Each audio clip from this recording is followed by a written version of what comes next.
చూసినా భయం భయాందోళనలో ప్రజానికం. చిన్నపిల్లల కిడ్నాప్ వ్యవహారంలో పల్లెలు, గ్రామాలు, పట్టణాల్లో ఎటు చూసినా చిన్నపిల్లల కిడ్నాపర్లు.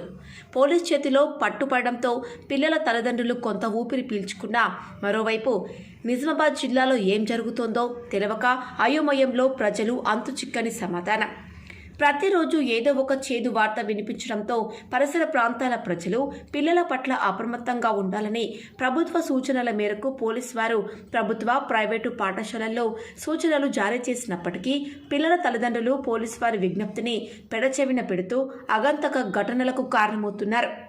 చూస్తుండగానే కొద్దిసేపటిలుగా ఇందల్వాయి మండలం గన్నారం గ్రామంలో పిల్లల కిడ్నాపర్స్ పిల్లలకి చాక్లెట్ ఇచ్చి పట్టుకోపోయే తరుణంలో అప్రమత్తమైన ఆ ఊరి ప్రజలు వెంటనే పోలీసు వారికి సమాచారం ఇవ్వడంతో సమాచారం అందుకున్న ఇందల్వాయి పోలీసు వారు వెంటనే స్పందించి పిల్లల కిడ్నాపర్ని పట్టుకొని స్టేషన్కి తరలించారు.